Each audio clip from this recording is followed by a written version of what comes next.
Shalom, salam berkat dari kami untuk pendengar sekalian.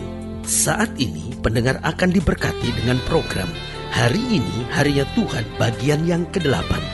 Sebuah program rohani tentang doktrin Alkitab yang menolong kita untuk semakin tertanam dalam kebenaran firman dan bertumbuh dalam kemuliaan. Bersama hambanya, Pendeta Gilbert Lumendo, STH. Banyak orang merasa doktrin Alkitab sebagai sesuatu yang membingungkan. Tetapi tahukah saudara bahwa doktrin Alkitab intinya adalah memahami Alkitab dengan benar, dengan pemahaman yang sistematis, sehingga kita terus dapat tertanam di dalam kebenaran firman, sehingga kita terus bertumbuh di dalam kemuliaan Allah. Buka hati saudara sekalian untuk menerima berkat-berkat firman-Nya hari ini.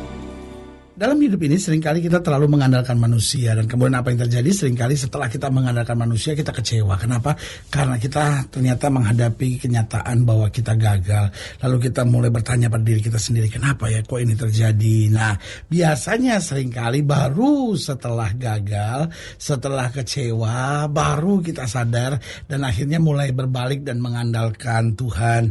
Banyak orang berkata, wah terlambat. Banyak orang, wah kepepet. Namun yang indah saya pelajari, Tuhan tetap menerima kita padanya. Itu luar biasa, saudara-saudara. Allah kita bukan Allah yang mengejek kita ketika kita datang setelah gagal. Coba saudara perhatikan orang lain.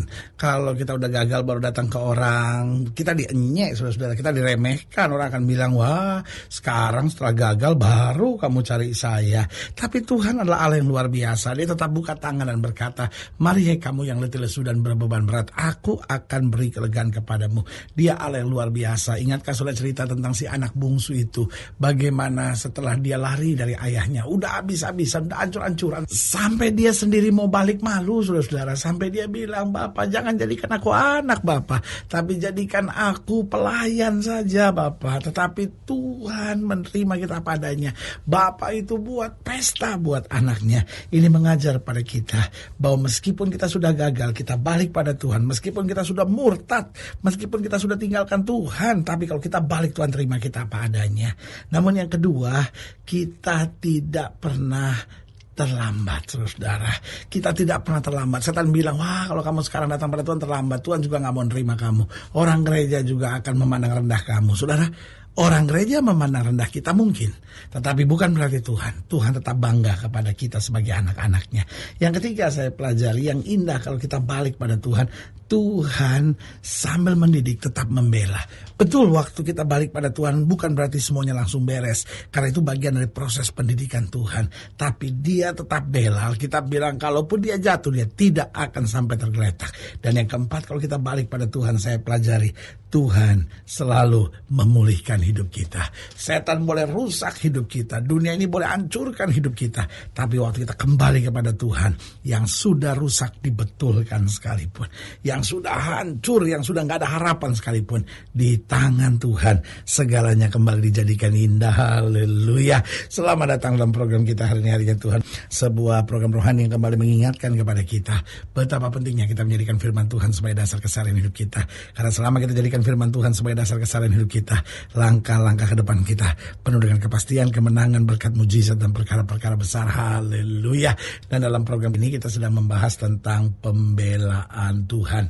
Karena memang meskipun kita salah, waktu kita berbalik, tetap Tuhan mendidik, tetapi sekaligus Dia membela, mengangkat, dan mengerjakan mujizat dalam hidup kita. Haleluya.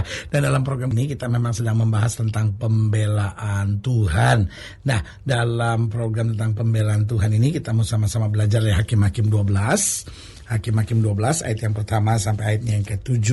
Hakim-Hakim 12 ayat pertama sampai 7, demikian firman Tuhan. Di bawah judul perikop Yefta dan Efraim. Hakim-Hakim 12 ayat 1 sampai 7. Dikatakan demikian. Dikerahkanlah orang Efraim, lalu mereka bergerak ke Savon, dan mereka berkata kepada Yefta, mengapa engkau bergerak untuk memerangi Bani Amon dengan tidak memanggil kami untuk maju bersama-sama dengan engkau? Sebab itu kami akan membakar rumahmu bersama-sama kamu. Tapi jawab Yefta kepada mereka, aku dan rakyatku telah terlibat dalam peperangan yang hebat dengan Bani Amon. Lalu aku memanggil kamu, tapi kamu tidak datang menyelamatkan aku dari tangan mereka. Ketika aku lihat bahwa tidak ada yang datang menyelamatkan aku, maka aku mempertaruhkan nyawaku dan aku pergi melawan Bani Amon itu. Dan Tuhan menyerahkan mereka ke dalam tanganku. Mengapa pada hari ini kamu mendatangi aku untuk berperang melawan aku? Luar biasa, saudara-saudara. Yefta dihina oleh orang-orang Efraim ini. Tetapi apa yang terjadi? Yefta pertahankan harga dirinya. Dia tahu bahwa Tuhan yang menyerahkan, Tuhan yang membela, Tuhan yang memberi kemenangan. Lalu ayat yang keempat, kemudian Yefta mengumpulkan semua orang Gilead, lalu mereka berperang melawan suku Efraim, dan orang-orang Gilead mengalahkan suku Efraim itu, sebab orang-orang itu mengatakan, kamulah orang-orang yang telah lari dari suku Efraim. Kaum Gilead itu ada di tengah-tengah suku Efraim dan suku Manasye. Untuk menghadapi suku Efraim itu, maka orang Gilead menduduki tempat-tempat penyeberangan sungai Yordan. Apabila dari suku Efraim ada yang lari dan berkata, biarkan aku menyeberang, maka orang Gilead berkata kepadanya, orang Efraimkah engkau? Dan jika ia menjawab bukan, maka mereka berkata kepadanya, coba katakan dahulu Shibolet. Jika ia berkata Sibolet, jadi tidak dapat mengucapkannya dengan tepat, maka mereka menangkap dia dan menyembelihnya dekat tempat-tempat penyeberangan sungai Yordan itu. Pada waktu itu tewaslah dari suku Efraim 42.000 orang. Yefta memerintah sebagai hakim atas orang Israel 6 tahun lamanya. Kemudian matilah Yefta orang Gilead itu, lalu dikuburkan di sebuah kota di daerah Gilead. Nah, saudaraku yang kekasih dalam Tuhan, dari sini kita melihat bahwa ketika seorang itu ditekan, ketika seorang itu dipermainkan, maka ada pembelaan Tuhan buat kita yang percaya.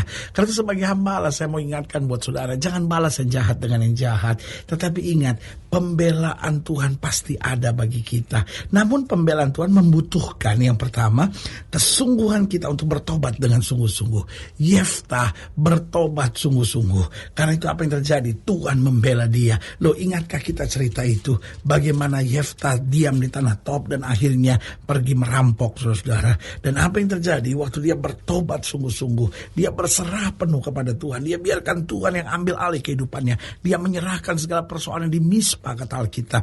Lalu apa yang terjadi? Tuhan mulai mengerjakan pembelaan. Dari yang direndahkan orang karena dia anak perempuan sundal, diangkat Tuhan dan dibela Tuhan. Saudaraku yang kasih dalam Tuhan, apa kegagalan saudara hari ini? Apa kekecewaan saudara hari ini? Sebagai hamba Allah, saya hanya mau ingatkan buat saudara, datang pada Tuhan, berserah kepada Tuhan, bertobat sungguh-sungguh, maka Tuhan pasti akan membela. Serusak apapun kehidupan kita tadinya, sehancur apapun hidup kita tadinya, dipermainkan orang bagaimanapun, diremehkan, direndahkan orang bagaimanapun, tapi kalau kita sungguh-sungguh bertobat, sungguh-sungguh berbalik kepada Tuhan, Allah yang mengangkat, Allah yang membela, Allah yang melakukan perkara-perkara besar di tengah-tengah kita. Haleluya. Yang kedua, dalam pembelaan Tuhan, maka diperlukan penyerahan total kepada Tuhan. Seringkali Allah nggak bisa bela kita, seringkali Allah nggak bisa bertindak karena kita masih berjuang dengan kekuatan kita sendiri. Makanya Alkitab dengan tegas berkata, mari hai kamu yang letih lesu. Artinya Tuhan bukan datang, tapi Tuhan panggil kita. Artinya apa? Tuhan mau kita betul-betul datang dengan penyerahan total. Karena seringkali musuh kita bukanlah orang yang ada di luar kita. Seringkali musuh kita adalah diri kita sendiri. Kita masih mau coba berjuang, kita masih mau coba mengandalkan kekuatan kita. Sementara Alkitab dengan tegas berkata, terkutuklah orang yang mengandalkan kekuatannya sendiri, diberkatilah orang yang mengandalkan Tuhan. Haleluya. Jadi waktu kita sungguh-sungguh bertobat, lalu yang kedua, kita menyerah total kepada Allah, di situ Allah datang untuk membela kita. Haleluya. Dan yang ketiga, saya pelajari dalam pembelaan Tuhan diperlukan keyakinan penuh bahwa Tuhan pasti mengerjakan yang terbaik.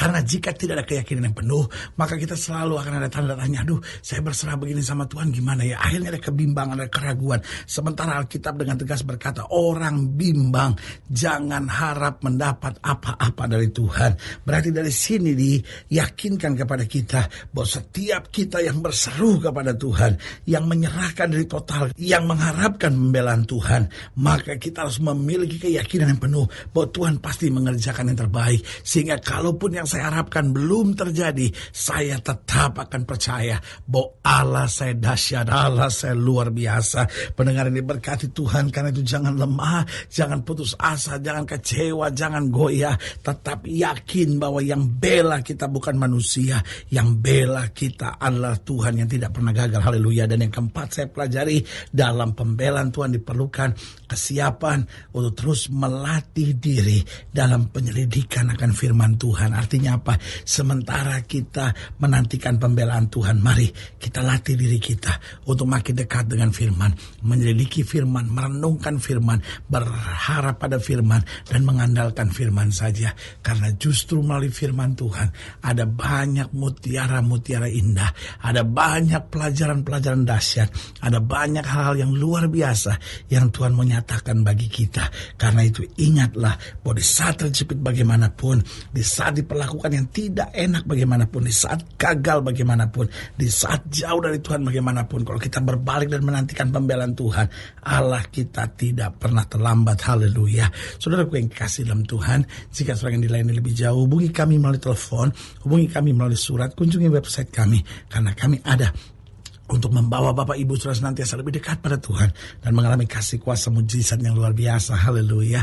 Dan secara khusus melalui program ini juga saya mau berdoa buat setiap saudara yang sakit, setiap saudara yang berbeban berat, karena saya percaya bahwa bagi Allah tidak ada perkara yang mustahil. Nah, saudara yang ingin didoakan secara khusus boleh taruh tangan kanan saudara di dada dan kita akan berdoa. Mari kita berdoa. Bapa, dalam nama Yesus, hamba doa buat yang sakit, hamba doa buat yang berbeban berat, hamba doa untuk setiap mereka yang sedang menghadapi masa-masa yang sukar, karena hamba percaya bahwa bagi Allah tidak ada perkara yang mustahil. Bapa, hamba berdoa di dalam nama Yesus, Tuhan jamah, yang sakit Tuhan sembuhkan, yang lemah Tuhan kuatkan, yang susah Tuhan hiburkan, yang jatuh Tuhan angkat, sehingga hari-hari penuh kemenangan boleh berlaku dalam kehidupan kami. Bahkan mereka yang taruh tangan kanan ini di dada, karena mungkin hari-hari ini sedang gagal, sedang jauh dari Tuhan, bahkan sedang diremehkan, direndahkan orang, lalu hari ini menantikan pembelaan Tuhan. Hamba doa di dalam nama Yesus, Tuhan jamah, sehingga hari ini menjadi kembali hari kemenangan, hari berkat, hari mujizat, hari di mana kami melihat perkara-perkara besar. Di dalam nama Yesus kami berdoa. Haleluya. Amin. Saudara yang kekasih dalam Tuhan, kita sudah berdoa. Ingat, Allah tidak pernah lalai menepati janjinya. Inilah saatnya buat kita untuk bangkit, bersemangat, bersukacita dalam menghadapi segala perkara. Karena kita tahu Yesus hidup, Yesus berkuasa, dan selalu menyediakan yang terbaik buat anak-anaknya. Doa saya menyertai saudara. Sampai berjumpa pada program berikut, dan jangan lupa, jadikan hari ini harinya Tuhan. Haleluya.